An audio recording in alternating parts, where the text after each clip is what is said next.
The late round tight end you need to target this year is that more this week on the couch. Welcome back, Ian Hartitz, Fantasy Life. Who's the late round tight end that needs to be at the top of our list? Great day to be great, Sig. Always fun sitting on the couch with my guy. I really think it's Gerald Everett. And accordingly, through 90 best ball drafts this offseason, I have a whopping 29% of the man.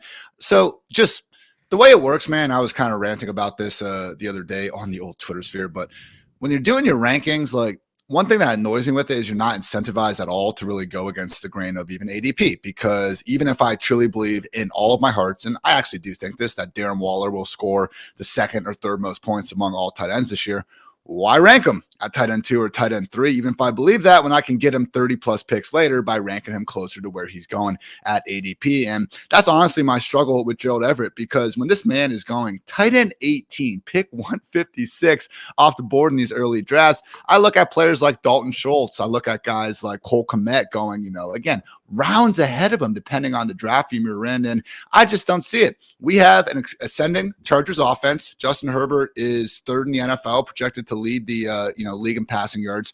You look at Everett, his new offensive coordinator, obviously Kellen Moore coming in from the Cowboys, regularly handed out Schultz that full-time role. And Sig, like, the one thing that people come back to me with Gerald Everett is like, oh, remember that time when he was too tired and Herbert threw the pick 6 against the Chiefs on the goal line? It's like, yeah, I do remember it. It happened in week 2. He has to be called off the field. It didn't impact his future playing time. I'm not sure why this is still a problem with Gerald Everett. So, just looking at it last year, if you actually, and something I do think we could do a better job in fantasy as a whole, our season ends in week 17. I get that. That doesn't make playoff games irrelevant to future analysis, Sig. And when you look at what Everett did last year in the playoffs, it was one of the best games we had from a tight end all season long. So if you just include playoff production with every single player out there, and yeah, you have some boons from Kelsey, Dalton Schultz has some nice games as well, including the playoffs and the production last year, Gerald Everett was your tight end 10 in PPR points per game, still the undisputed starter in Los Angeles. If I'm drafting a late round tight end this year, it is Gerald Everett. I think that the thing you started out with in the background, we have an ascending Chargers offense. So be willing to invest in Chargers in the passing game. And Gerald Everett is the cheapest, so why not? Or Josh Palmer, he's down there too, so why not?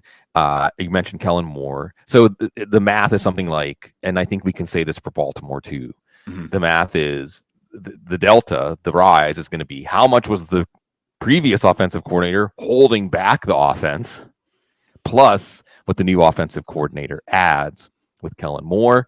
And then the other thing, looking at the Chargers offense, is Mike Williams. Mike Williams' ADP should be higher. I like to do the year-over-year ADP comparison, and his is down from last year. That don't make no sense to me.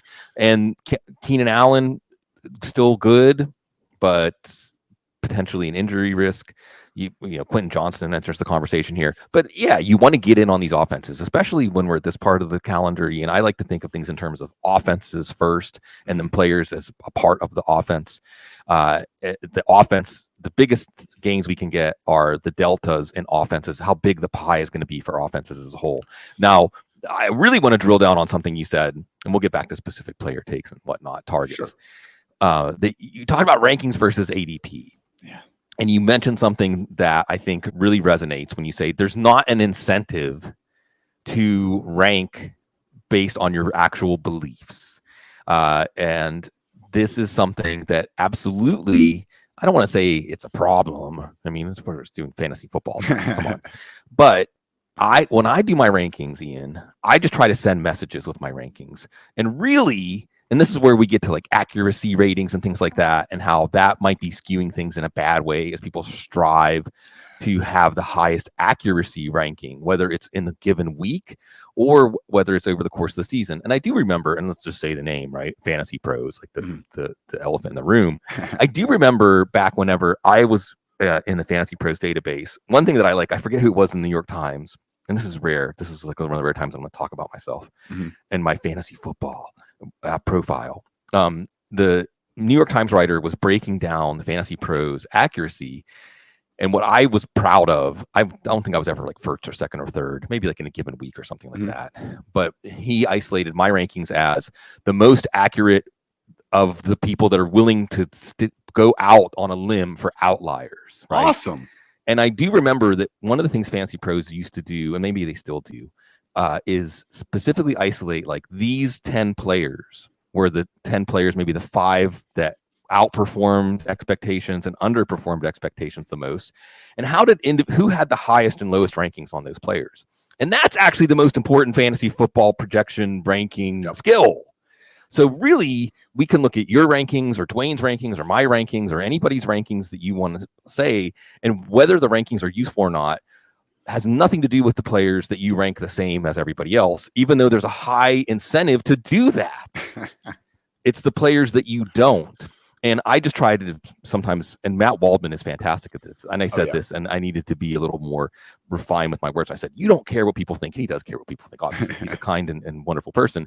But, if Matt Waldman does his process and he has a vast outlier that it's not even out on a limb, it's in a whole different forest, then he won't back down from that to make it look more like everybody else's. So I think in fantasy football, you want to make sure to at least take a stand on a few players, or else here's one thing that I know is not going to happen, Ian, that the actual results are going to resemble our rankings. Never. No, it never happens. It's not even close, honestly. And yet we all err on the side of keeping people ranked where ADP dictates they around that area, or then we get hammered by people that are saying, what? Darren Waller tight end 2? Well, Darren Waller is as likely to be tight end 2 as anybody not named Travis Kelce is going to be tight end 1. I mean, the point is, if you told me Darren Waller is going to play 15 games, he's probably tight end 2 this year. Probably. So that's really the only question for him. And your ranking should reflect that. All right. And I'd like that we started out on Gerald Everett. We ended up on Darren Waller. Gerald Everett, I guess, maybe the thing with these Rams second round picks, Ian, is we just have to wait a few years, right? Van Jefferson, Tutu Atwell. We just have to wait a few years. Now, when I ask you before the show, players that are your targets in best ball, and let's face it, if they're targets in best ball, the beautiful thing about the rise of best ball is it gives us real ADP before the training camp starts.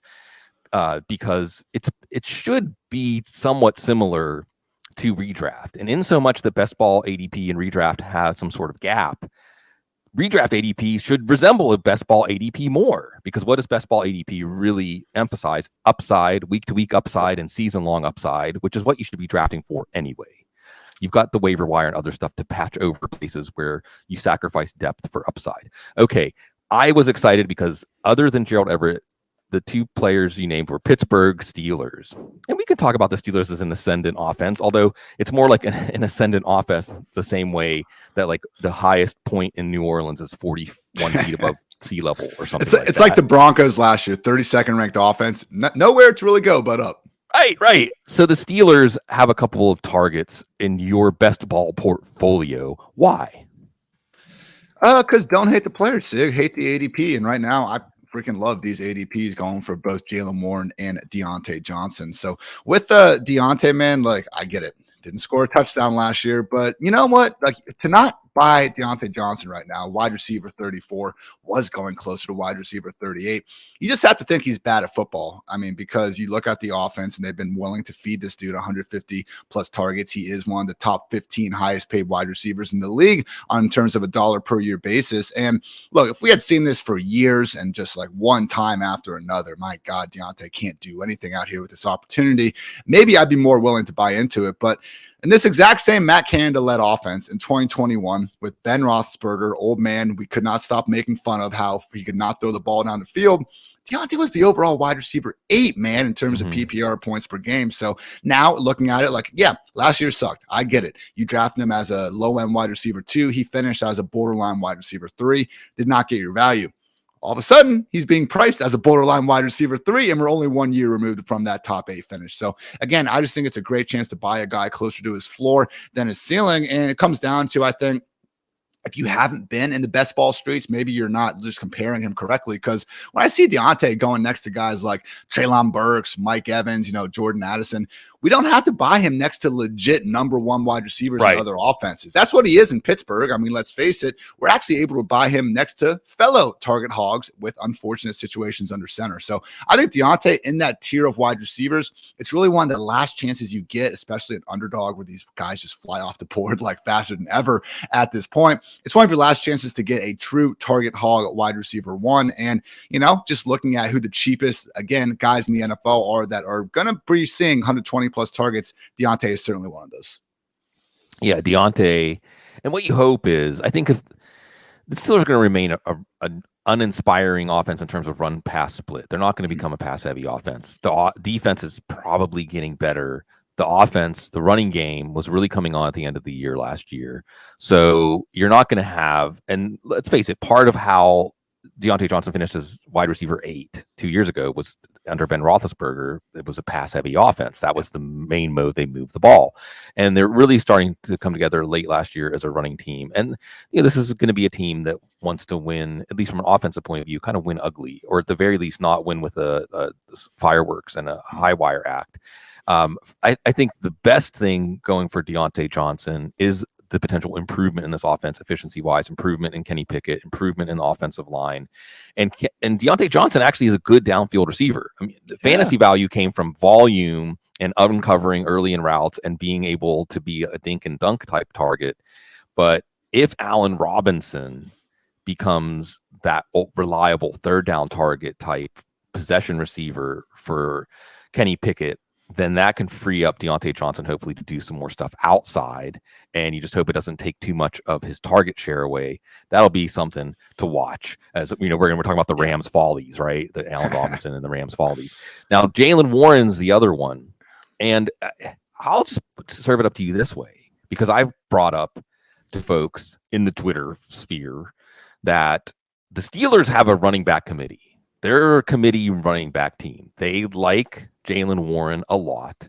They see this as a 2-man backfield, and that makes it a slam dunk, right? We're doing our annual merry-go-round of we ask the staff behind the scenes of football guys to write up who are the most here's the ADP right now, who's the most overvalued, who's the most undervalued, who are players that aren't even in the top 150, the deep sleepers that you would target. And Jaylen Warren is just, his name keeps coming up over and over and over again as undervalued deep sleeper type because of that. But I'll flip this question, and you can sing your ode to Jaylen Warren. Can Najee Harris still hit as a third-round pick, or at least be a third-round pick you don't regret, with Jaylen Warren so undervalued?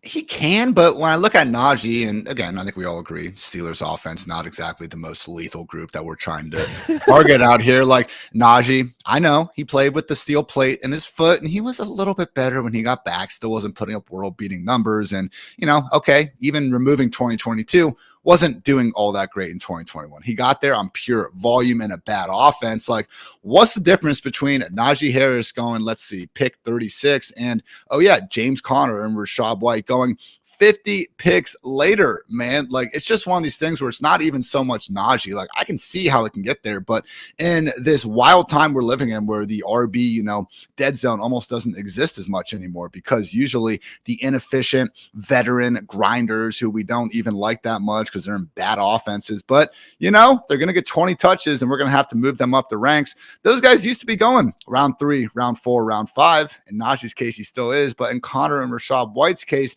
I think he can get that same archetype far later in drafts. So it could work out, but man, like when I just look at Najee in that area, any area in the draft, I just think trying to ask yourself, what can I get here that I can't get later? I think I can get Najee Harris far later in those drafts in the form of Conner and White. So one way it could work out though, and giving him a little bit of credit, one of the things I like to track throughout the season, I do my sheesh reports, just overthrows, drop big passes. It's stuff that you would have to actually either really dig into analytics to try to find out, the missed opportunities or actually watch the game. So one of the things I'd like to look at is times when players got stopped at the 1 yard line and then did not score a touchdown on that drive. And Najee led the league with 7 of those opportunities last year. So I do think that, a bit better touchdown luck, healthier. Maybe we see Kenny Pickett more, attuned to the scheme. He is checking the ball down more than he was as a rookie. I think that's the path to upside. But again, if we can just agree that Najee, not exactly the world's most efficient running back, and the Steelers are in a bad offense,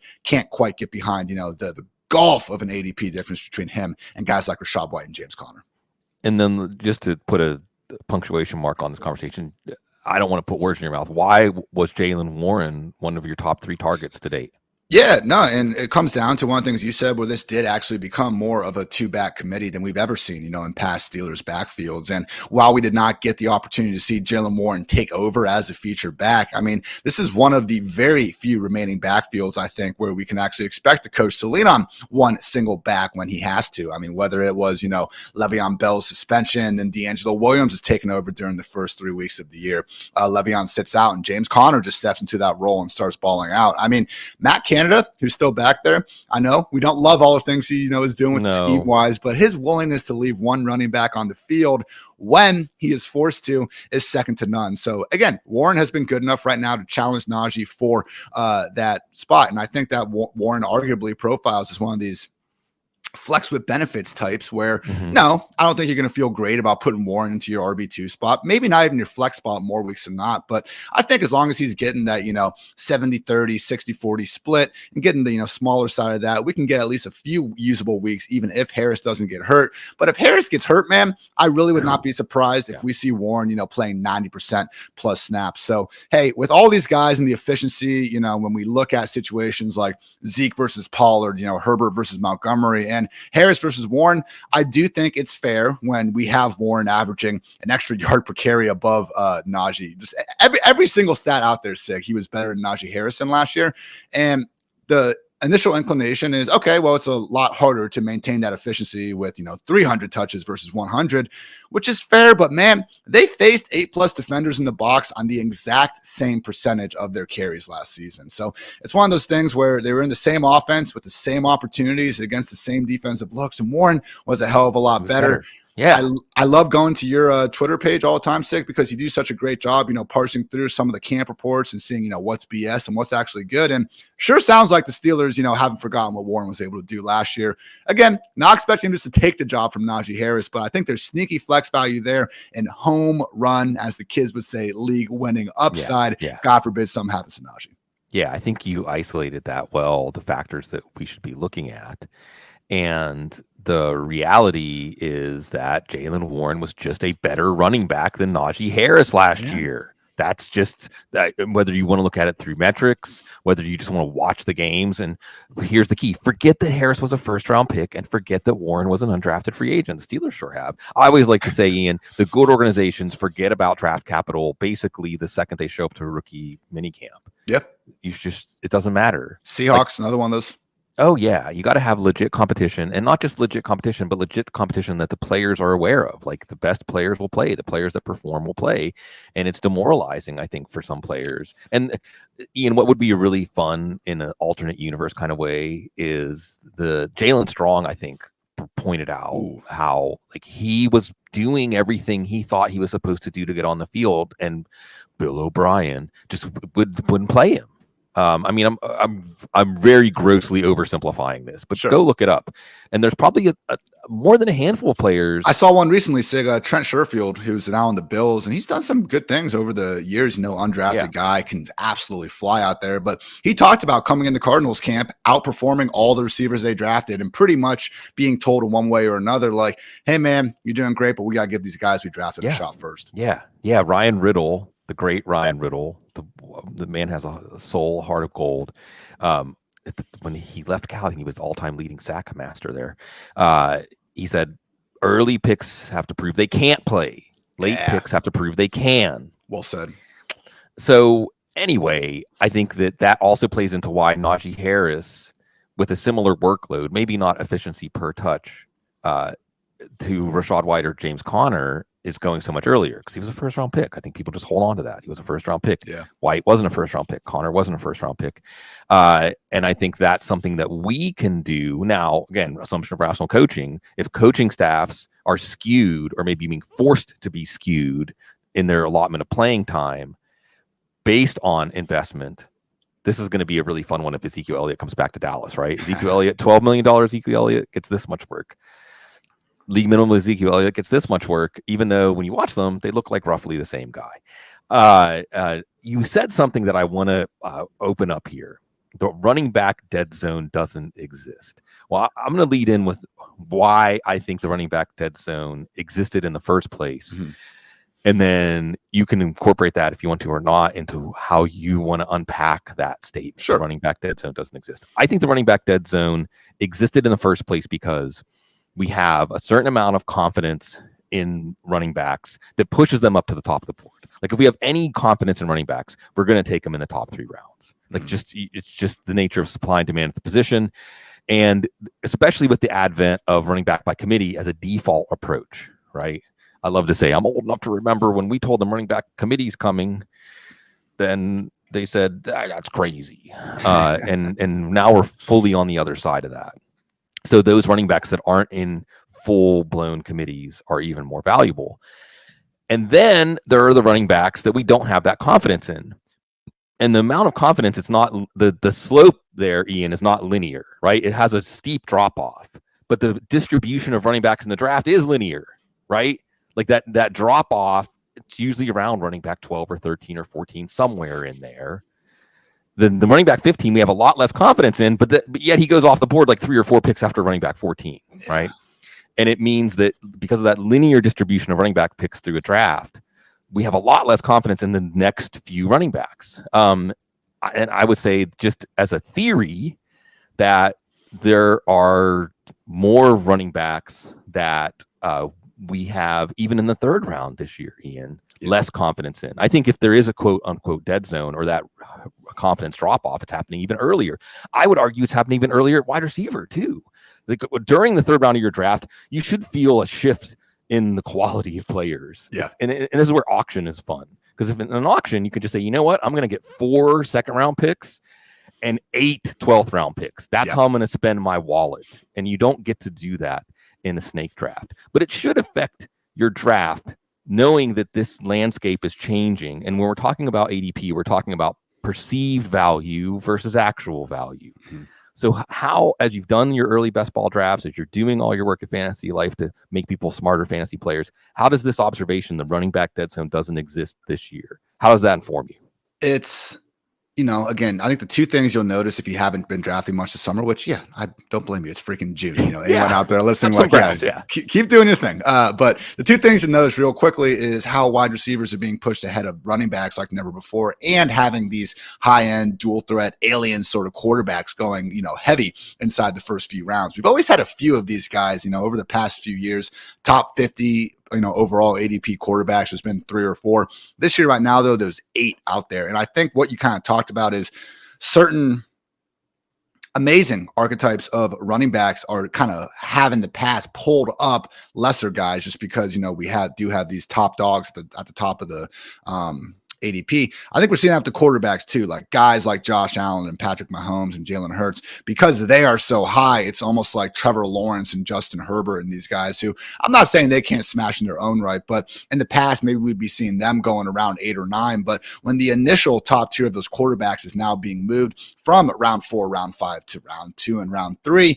we're almost seeing, the middle class of the position be forced more into the upper tier of things. And I think that's probably a price point that you should be very wary of getting after. So with running backs, just in particular, the thing I wanted to check is like, when is this correcting itself? Because you would think that, okay, if, we're seeing this wide receiver avalanche, at some point the running back should probably start loading up again and correcting itself to kind of what it was in past years. And at least to the top 36 running backs, man, it's really not. Like, okay, this year, the RB6, the overall RB6 is going off the board at pick 18. The last 4 years, it was pick 7 and pick 8. Like the RB24 now, so we've gone through 18 more. The RB24 this year is pick 83. Last year was pick 62.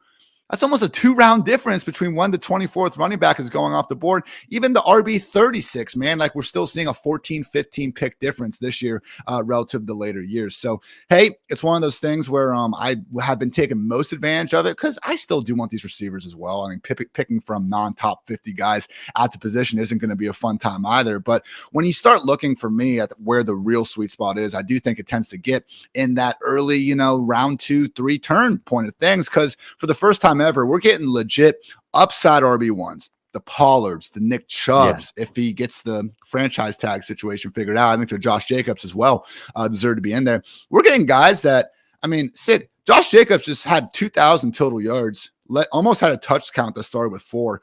And we can get this guy in the 3rd round. Yeah. Like he should be the number 3 overall pick, not a 3rd round pick. And the fact that we can get them up against some of these mid-tier wide receiver 2 types, your T. Higgins, your Chris Olaves, not that they can't work out, but those are wide receivers that should be going up against, borderline RB1s, not freaking Nick Chubb and Tony Pollard and Josh Jacobs. So again, trying to get, a couple of those early round running backs for me. That's been the plan of attack. Cause guess what? Once these wide receivers are off, then all of a sudden you have your pick of a litter with guys like Antonio Gibson, Brian Robinson, Samaje Perine. So again, it's one of those, the analogy I've used a couple times is it's good to get, and I like what you were talking about with best ball before and how close it can be to redraft. There are a few things in best ball. You need to draft 3 QBs sometimes and redraft. I would only recommend doing 1 and then getting your streamers on the waiver wire later. So a few roster construction differences, but man, like just the reps you can get in relative to hopping in some Yahoo, ESPN mock draft lobby where nobody has any money down, and you're just facing auto picks after round 4, round 5. That's been so great for me because show from a couple of years ago that I enjoyed, a Queen's Gambit, like they would show this chess player and like she just lay in bed at night and all of a sudden she see the board and then she starts seeing, how all the moves work and everything becomes perfect, we'll see what my winnings look like after this year. I don't want to compare myself to a chess master here, but I do think once you get through a certain number of these drafts, man, like the ranges and the pockets of value that you wanted to attack really start to emerge even more to you. So again, round 2, round 3 running backs, and then kind of that RB3 range, round 8, round 9. Those have been the 2 spots that I think are just the absolute sweetest in a year where we can get these, again, high-end upside running backs cheaper than ever. Yeah, well stated. And I want to make sure to give this some more moments in the show. Tell me if I've got this correct. The running back 6 is going off the board at the 18th pick. Yep. And the last 2 years, it was the 7th or 8th pick. Yep. Last 4 years even. Last 4 years. That's meaningful, folks. Unless you think there's some sea change in the distribution of quality production at running back, that is very meaningful. Now, I wonder is if we get closer in August and September that maybe it's not the 18th pick. Maybe it's more like the 13th, 14th, 15th pick. Because you mentioned it. Nick Chubb, I've been talking about this on our show. Again, I look at ADP year over year. Nick Chubb fell to the 3rd round last year. Halfway through the season, that was a mistake. Oops. Why did we let people get Nick Chubb in the 3rd round? And then Deshaun Watson comes in, looks like a guy who's been away from football for 2 years, and the offense tanks in the last 6 games of the season. So Nick Chubb's ADP is still around the 3rd round or late 2nd round. That just doesn't make sense unless you think that the offense is going to be the offense we saw in the last 6 weeks of the year. And Kareem Hunt's gone. Yeah. Right. And Dearness Johnson. It was a weirdest thing over the years where when Hunt, when we've seen these running backs in Cleveland miss time, Hunt would get hurt and then Dearness would come in and just take the pass down work. And it wouldn't just be Nick Chubb getting featured. But if Chubb got hurt, they were a little bit more willing to feature Kareem Hunt. So I'm not saying Jerome Ford can't be that guy. And I've drafted plenty of Jerome Ford because even if he isn't that guy, he's still a pretty great handcuff there in the later rounds. Yeah. But man, to see Nick Chubb's opportunities seemingly on the rise, the offense, I think we can agree that a fully rested, normal version of himself and Deshaun Watson is going to provide a higher ceiling than what Jacoby did last year. And Jacoby was very good last year, so I'm not trying to take away from that. But the environment should be better for Chubb as well, man. So I cannot say enough good things about that. You mentioned Josh Jacobs, league winner last year. And even if you're bearish on the Raiders offense, we're post holdout era. He's going to play. He's going to play under the franchise tag, which I've been using the word exploitative. I've officially decided that I'm going to try to say exploitative running back market 1,000 times before the beginning of the season.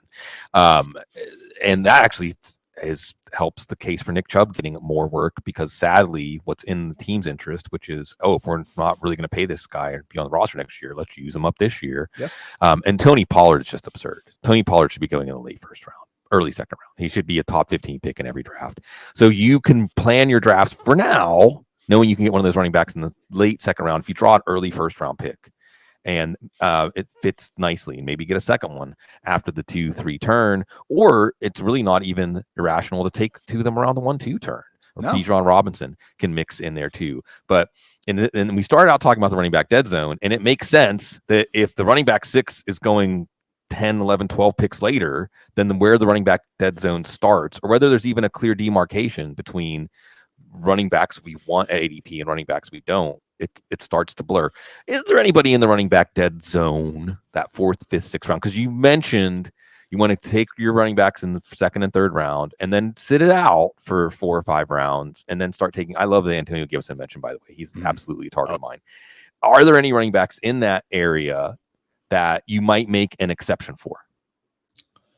Looking at it now, I do think Cam Akers sticks out to me. He's going pick 71 right now, which again is just crazy to me that he is going that late. So even a little bit past what the normal dead zone would be. So if I'm cheating on Akers, and just with Akers, I mean, the Rams, I mean, we talked before about the Steelers being one of these few teams willing to just leave a single running back on the field. Last time Cam Akers played a game, he literally did not leave the field one time, 100% snap rate. Final 6 weeks of last season, he was the PPR RB4. So if the Rams had done anything to add like actual competition back into the fold, maybe I'd be more concerned. But, you know, Sony Michel, like, yes, he had 200 plus touches on this Rams team 2 years ago. Also couldn't average 3 yards per carry last year. And even when the worst version, Cam Akers coming back from that Achilles, probably too soon, they still gave him the backfield before, you know, continuing to persist with Michel into that playoff hunt. So love Akers. The other one I think would be interesting is J.K. Dobbins. He's someone that was going quite a bit higher last year, or in the same. I mean, I'd have to look at his last year ADP, I guess, but a lot more concerns last year, obviously, with the knee issue and being in an offense that we had just seen, 4-year sample with Greg Roman. Like, okay, Gus Edwards is going to be a lot more involved than the public would probably want him to be, and J.K. Dobbins managers want him to be, but it's going to be Dobbins, it's going to be Gus Edwards, and it's going to be an offense that's not going to be throwing the ball to its running backs. So we'll see if that latter variable corrects itself. But man, looking now into the Todd Monken era, like,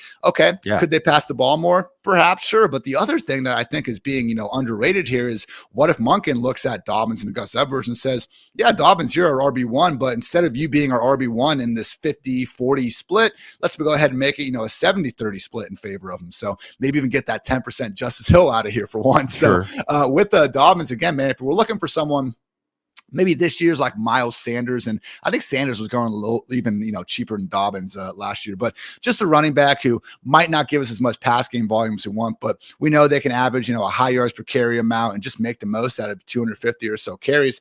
I think it's Dobbins, man. Even coming back from that injury last year, ended up being a top 5 back in terms of rushing yards over expected per next gen stats.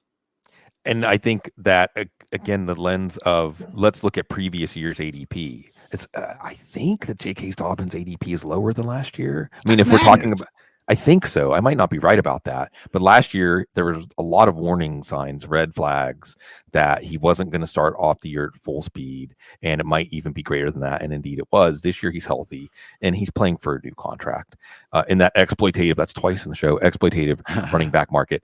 I mean, okay, sick. General, he's going 5. He's only going 5 overall picks earlier than he was last year. Oh, 5 roller picks later. So last year he was pick 62. This year he's picked 57. So and that's pick 62. And I'm assuming that ADP is at the end of draft season. So it reflects by the time everybody absorbed, this doesn't look good. But I think when draft season started last year, Dobbins was going higher. And then more of the injury skepticism kind of crept in. But yeah, when you look at the year, I mean, ADP represents some stance of the collective wisdom of the crowd or the hive mind. And you ask yourself, when you look at ADP year over year, does that make sense? And I think that there's a lot of players. I mean, I think you could probably do a draft strategy strictly based on looking ADP year over year and saying, does that match what we actually expect from this offense, from this player, from this situation? Yeah. And if it doesn't, then that's one of your targets. I want to go back to what you were saying about best ball drafting and how the Queen's Gambit and chess. That's awesome stuff. Daniel Harms, our new football guy staffer, was on asking what he does. Like, what's his thing? He said outside of football, he said chess. I thought it was awesome. There's a lot of the I know Liam, who obviously won Best Ball Mania a couple years ago. He's a big chess guy. I've asked some of these chess guys on podcasts before, like if they really think that it helps them with the game theory and stuff at fantasy. And at least in Liam's case, he wasn't overly saying that it helps him a ton. But I just feel like a game like that, man, it probably just makes your mind so much sharper in general. That it's not only going to help you in fantasy, but probably everything else. I read a good article talking about how the top chess players in the world, like they burn so many calories because they're thinking so damn hard when they're playing that these guys they got to stay in an unreal shape just to go play a game of chess, man. I gotta start getting in the streets myself. That's funny. Ian, you just confirmed one of those things. I think a lot of stuff. I say most of the things I think they don't really filter it. Some of it is, y'all decide what the worth is of what I say. But I feel like, especially with my habits when I was younger, like I should be 350 pounds, right? But then I think, no, if there's some reason that I'm not, it must be that I'm burning calories when you're just deep in the salt mines of fantasy football analysis. And maybe that's it. That's the key to fitness. But you mentioned about the chess player, and after you're outside of the heat of the battle, things just kind of emerge. And I think that if you're a serious fantasy football player, and if you're listening to the show, you either love me and Ian, which is great because we all need love. We all need more love and more recognition, or you are somewhat serious about your fantasy football. Doing these best ball drafts and splashing a few $100s in a portfolio of best ball teams is going to make you a better player. And I like how you said, hey, whatever, what's the return on investment on my best ball portfolio? Yeah. You can easily imagine something, Ian, where your best ball portfolio is a loser, but by getting all those reps and letting your brain and your intuition chew on all that stuff, when the information does get more accurate, when you do have more time to deliberate, your drafts in late August, September are a lot better because you did your best ball portfolio. So I don't think you should necessarily judge it by the return on investment in the best ball portfolio. It's how you do later on in the drafts you really care about, right? Your home leagues, your high stakes leagues, sign up for Football Guys Championship, and these things. And I think that it's just the reps. And even I've been doing with Greg Ambrosius and Tom Kesenick from NFFC, where we just watch a Football Guys Championship draft, $350 entry fee, so it's not exactly trivial. Yeah. And we watch the drafts go off in real time. They're fast. It's like their 13th round, like an hour in. And even just doing that exercise prepares you for your draft because you're thinking, okay, this player went off the board. If I was picking at this slot the next time around, I would think I'm going to be able to get this quarterback. Well, who's actually there at quarterback in the next round? And your brain is going to chew on this stuff and stack this stuff. And then when you're in the heat of the battle, one of my favorite psych outs in fantasy football drafts, Ian, was just having that too cool for school. Like, I'm not stressed out about anything that's happening in this draft. Like, I have contemplated every possibility, and no matter what the picks are leading up to my pick, I'm not going to go on tilt. I'm not going to hesitate. And getting your picks in, like if you have a 1 or 2 minute clock, especially when we used to do live drafts, just right away. And just right away, every time, right away. And then whoever's just drafted is like, oh my God, like how did I not do that? Right. It's great too if the person right after you was about thinking like, oh, I'm going to have at least like a little bit, 30 seconds or a minute to deliberate my pick. And nope. You're on the clock right now. And I think that doing that best ball portfolio can really give you that kind of confidence in your observations. Of course, once the season starts, all of our observations are blowing up landmines everywhere because it's football and it's going to be unpredictable. I guess I would say this with like 12 minutes before we go off the rails. Who is another player or another situation or something else that has emerged as you've been doing? I guess, Ian, the best way I can put the question is when you're staring at the ceiling and trying to fall asleep, what moves, what best ball strategies, what best ball targets, other than this really excellent detailed discussion of the running back landscape we've talked about, what else has just emerged? The one guy that, I won't harp on it, but I will say just throughout the summer, like Joe Mixon's someone that I'm now chilling on because I've already drafted so much of him around like pick 70 or whatever. Now he's finally getting back into pick 50.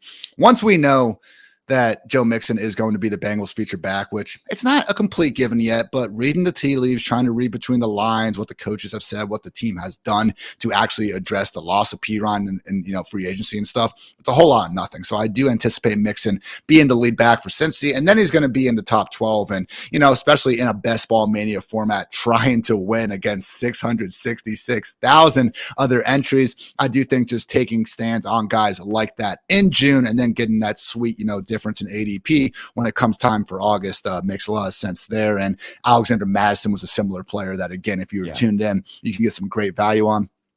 Other than those guys, though, and I think doing these drafts too for content creators out there, like, again, not saying you need to go do 100 of them or anything like that, but just realizing where these guys are going against. Because what the thing that I see, Sig, sometimes on Twitter is people, and not even Twitter, your home leagues too, they go, not drafting this guy again, not getting hurt again from last year. Right. And a lot of times if that DJ attitude, yeah, exactly. And if a lot of times that attitude is persisting, it's driving that ADP so far down that we shouldn't even be looking at these as players necessarily. It should be like the player and their ADP should be like mixing them into this brand new like asset, because Gabriel Davis sucked last year. I get it. Used a low end, wide receiver 2 pick on him. He was going top 24, sometimes even top 20.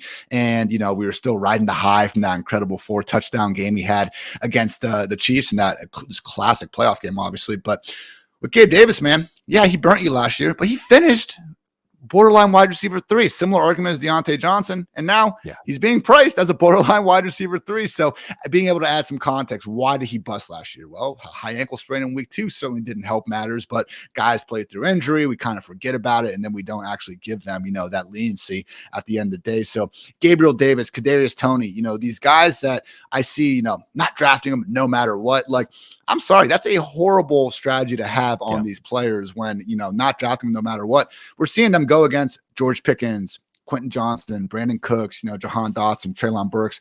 Hey, if you want to prioritize some of those guys, like, I'm not going to call you crazy, but for me, we're talking about some projects, some guys that do have some high upside, but also some severe questions. They're going alongside a bunch of guys with those same exact problems. So for me, trying to envision those best case scenarios, man, and Gabe Davis and Kadarius Toney, in their own right, I have been willing to almost buy that public fear with it, because, man, when you look at these two offenses, Chiefs and Buffalo, I mean, my God, every free agent wide receiver, for months we were just saying, please go to one of these offenses, when it's like, maybe look at the existing guys already there, expected to start, and go ahead and try to reap those rewards. So again, that late pocket, kind of in that low end wide receiver 3 range, it's been very, I know it's scary to click those names because of what happened in the past, but don't let last year's, fantasy mistake impact this year's fantasy value. There's emotion there, and how you can use gauging the general emotional temperature of the public to your favor. What do they say? When there's blood in the streets, that's when you buy. Zig when everyone else is zagging. And especially when it comes to buy low, sell high, I write column buy low, sell high. I've been doing it for a long, long time during the season. And I almost want to change it now, Ian, to buy high, sell low, because it's just about knowing when the crowd is moving in the wrong direction, when the herd's moving in the wrong direction and maybe about to go over the cliff. And with the truest, best buy low, sell high moves are ones that you should feel like, wait a second, I there's a weight here of that mass consciousness emotion attached to this player that I can sense, and I'm going counter to it. And it's partially when your intuition tells you you're going counter to something you're aware of, you should hesitate for at least a second and say, should I really do this? Look before you leap, right? But if the herd's going over the cliff, it's actually stop and don't leap at all. Mixing up my metaphors here, but my point is simply that you can profit from that. And again, there's the year-over-year ADP. Gabe Davis 5th round pick last year ish. This year 8th round pick. Has it changed? Has the situation changed that much? Actually, he was hurt last year too. They do have a lot more options now. Speaking of Trent Sherfield, they do have a lot more options in the passing game that are viable options. But if Gabe Davis sets himself up for generational wealth and free agency next year, you're going to be happy that you took him. And as you said, he's attached to a good offense. Okay, I'll end up this way, because I just wrote an article at Football Guys of why I think you should be drafting right now. And, doing these live streams, Football Guys Championship live streams with Greg and Tom, there were just so many things I saw, Ian, that I thought, this isn't going to last. and get in now before the correction comes in the information market, before the good information proliferates. Okay. And I just want to toss these up for you, and I'm going to try to get as many of them as I can. So just, like not truly 50 words or less, but you get it. And I just want to tell you if you agree with my assertion here. Okay. Yeah. Rookie running backs are cheaper than they're going to be in a month or two. Yes, I think so. That Dalvin Cook scenario is Dalvin Cook, Zeke, Fournette, and Hunt. Like, it's one of these situations where I don't think we should assume every single one of them is going to wreck a backfield. But right now, because they're all out there, like Dalvin Cook, the potential of him joining like 5 different teams is impacting 5 different teams. When at the end of the day, it's only going to impact one. So I think you're right. Yeah. Well, and I'm thinking of guys like Tank Bigsby, Devin A-Chain, Dak Charbonnet. That's an easy one. I think he's a slam dunk. I think he's one of those players that just just keep going to the well when he's there in the 10th round. I mentioned Dalvin Cook really fast, and we have to gauge these uncertainties. Is the possibility, we all know that the Dolphins want Dalvin Cook, but they don't want him that bad. Not enough to get him to sign on the dotted line, not yet. The Jets keep coming up. Should that factor in? Because Breece Hall is a 3rd-round pick right now. But if Dalvin Cook signs with the Jets, Breece Hall's ADP is going to fall, unless we really think that's meaningless. But how could that be meaningless? Should that be something material if you're looking? Because you said, hey, take running back 2nd, 3rd round. Is that affecting your level of confidence in Breece Hall as a 3rd-round pick? Not a ton right now, because again, it's just a rumor, and it's tough for me with all this stuff. Like, honestly, I think you could argue that because we've had communications, especially with the Dolphins giving Dalvin Cook, an offer and him not taking it right away. Like, I don't know. Does that mean he's more likely to go there? Because I think you could also argue, the hilarious note from this offseason was DeAndre Hopkins had a successful visit, with the Titans. Everyone was thrilled. If it was so successful, why was he leaving that city without a contract? So again, when we know so little about what's going on behind the scenes, I think we tend to put more weight on small grains of information that are leaking out. So again, could it happen with the Jets, and would it drop Breece Hall's ADP? Absolutely. But hey, man, if it doesn't, and all of a sudden Breece Hall is working with the ones in training camp and he's running full speed, this is a guy that, was going RB6 earlier in the offseason. So I think Breece actually has some room to go up. Yeah, he actually, Ian, I was cheating. That was one of my assertions, that Breece Hall, and I included the Denver running backs, that injury uncertainty, and now you can add in this Dalvin Cook uncertainty. I don't think, unless Breece Hall isn't cleared before camp ends, as long as he gets in like 3 or 4 days of consecutive practices, or even every other day practices, but all the observers are saying, yeah, everything is good to go, and maybe they'll ease him in workload wise, a la Saquon Barkley a couple of years back. His ADP is not going to stay in the 3rd round. As I've been fond of saying, if Breece Hall had stayed healthy last year, there's a reasonable chance he would have been the running back 1 off the board this year, a top 5 pick and the running back 1 off the board. So I agree with you that is a situation that's going to resolve itself, so that if you like Breece Hall, you can get him in the 3rd round right now. In a month and a half, probably not. And I think the other one is Denver. I don't care which horse you're backing here, Denver Broncos, whether it's Javonte Williams or Samaje Perine. One of them is going to have a spike in ADP. You agree? Yeah, and Javonte, just based on, because we're not doctors, Sig, but there's a lot of good ones in our community, which I'm very thankful for. And Dr. Evan Porras and Dr. Jeff Mueller are 2 guys I consistently go to, and just the differences, them and everyone else out there between Javonte and Breece. I mean, you hit the nail on the head with Breece looking more like 2021 Saquon, hopefully without the random week 5 fluke reaggravation that Saquon had to deal with. But Javonte, man, is consistently again that J.K. Dobbins comp. And hey, on the one side of things, we did see Dobbins come back by the end of last year and look good, and he did suffer a reaggravation in his own right. So maybe we do see Javonte, be out there when it's necessary and stuff. But man, if not, there was a couple years ago, because Sean Payton and Perine talked about this when he signed with Denver, is because he talked to Sean Payton and was, assured about the 2-back committee and, being used in the offense. So I think both guys' prices RB3s could provide a poor man's version of that Kamara Ingram partnership from past years, when those guys, I mean, the only pair of running backs to both be top 12 in the same season over the past 10 years, it was Alvin Kamara and Mark Ingram in that Saints offense. But the one year where Ingram, I think he got suspended first 4 games or whatever. Peyton said, all right, Alvin, you're our lead back. Take this 80-90% snap rate. And he was blowing up fantasy football. So, look, I don't think Piron is as good as Alvin Kamara, but 90% as good with that workload, man, he's going to score some fireworks. So, yeah, that situation with the uncertainty is pushing down both backs. I agree with you. I think both have room to move up. In a similar vein, if you're right, I'm going to put a lot of clauses here, make this like confounding. If you're right about your favorite Carolina receiver or your favorite Giants receiver, you're getting like a 5 or more round discount. In other words, somebody from these wide receiver groups is going to experience a value spike over the next 2 months. True or false?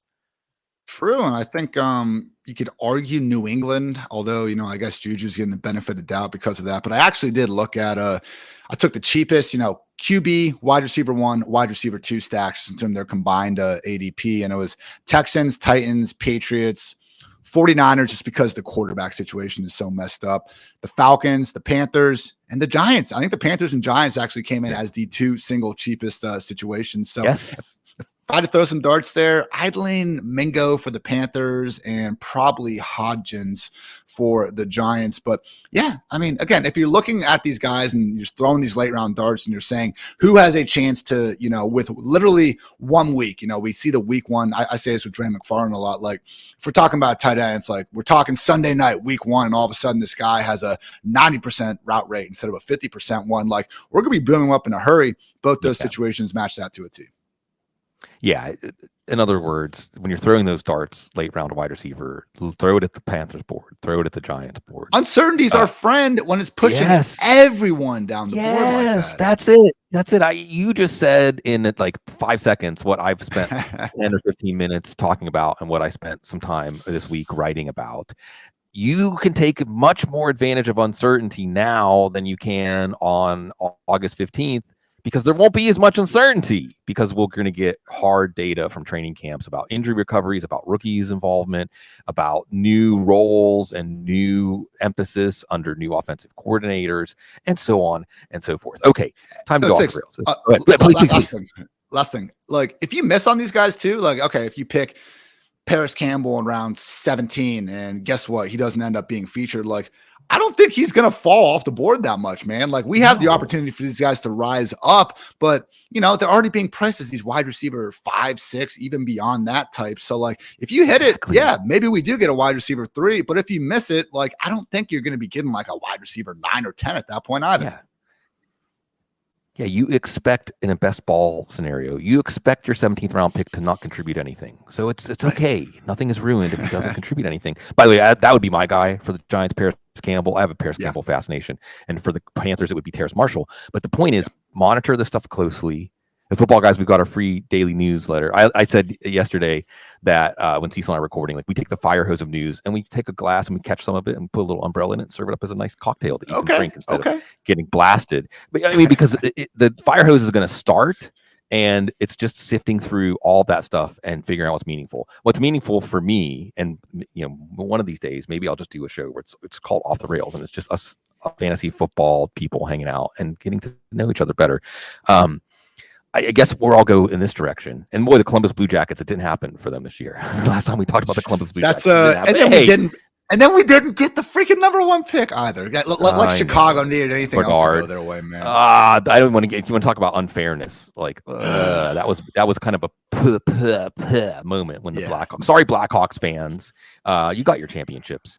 Anyway, it is probably the farthest thing from hockey right now. It's summertime. It's hot. It's getting hotter and hotter. I hope everybody is staying hydrated out there and staying cool. And I know that in a lot of different communities, people are because of extreme weather and things like that, having a rough time. But when I say summer, Ian Hartitz, when I see summer, and in some ways we're always going back to the inner child. This is on the couch. We're always going back to the inner child. What does summer mean to you? I've definitely been more of a throughout, beach bum, pool bum. I just want to sit down and relax, man. Don't get me wrong. Like give me a hike.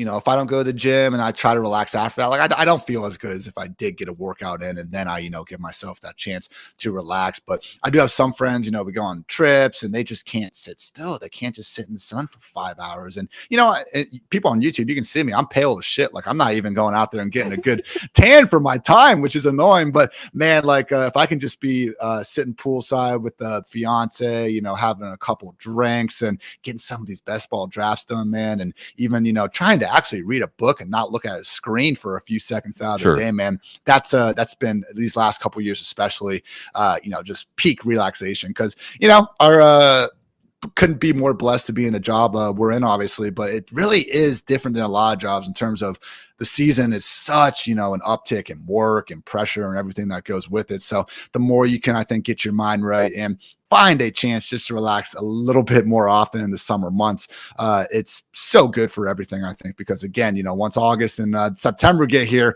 not only can you're not sit in the sun as much because it's not there, but also not even going to have the time to. Yeah, I think that you mentioned specifically for us fantasy football creators. I think other people's jobs are like this. I'm old enough to remember when you weren't expected to be checking your phone or your email when there was like work hours and off work hours. Yeah. And especially because we are in this job, hopefully, because we like doing it and it's work that doesn't feel like work when you're doing it. It can creep in to those leisure hours or family time with your fiance or whatever it is, time you should be reading a book. So you're right, establishing those boundaries, like this is relaxation time. And what it makes me think of, Ian, 2 essays.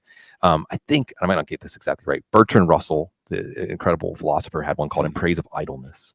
And Henry David Thoreau had one called Life Without Principle. And I was just talking to my wife, love of my life, Kate, about this week, that especially now these days, we don't put enough value on being idle. It matters. And it's just like you were talking about with the Queen's Gambit. When do those epiphanies come? When you're idling, when you actually have to clear everything out. Yeah.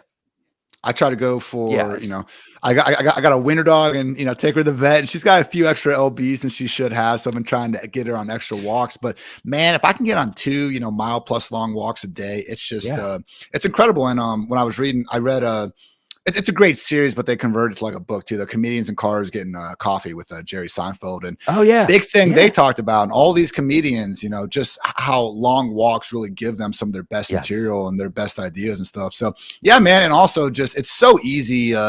Even if you're not, a fantasy football content person, it can be in any job, man. When we're sitting here on our screens in this very, very small, industry and stuff. And, it's very easy to forget that there's more out there and stuff, and just breaking yourself away from these computers for a couple minutes, man. It does help a lot. Cause at the end of the day, man, like we live on a rock floating around a freaking ball of fire. So I don't think we should be getting too upset when, at Joe3467 says, you suck at your job or you have, a bad fantasy draft or something. So there are a lot bigger and more real problems out there for people's sake. So should just feel blessed when we don't have anything too crazy going on in our lives. Yeah, absolutely. I mean, I always come back to count your blessings, or anytime you're feeling gratitude or appreciation, it's good for your soul. One of the things that pops into my head as we're talking about this is nobody on their deathbed says, I wish I spent more time at the office. And that even is, I wish I spent more time creating fantasy football content or whatever. Nobody says that. And I think that idleness as a fruitful, you talk about walking. I'm one of the biggest fans of walking ever. When I was a kid, sometimes I would just walk for like 6 or 7 hours. I would walk on the railroad tracks. I understand why now I look back and I could start talking. I'd really turn this into On the Couch. I raised myself basically.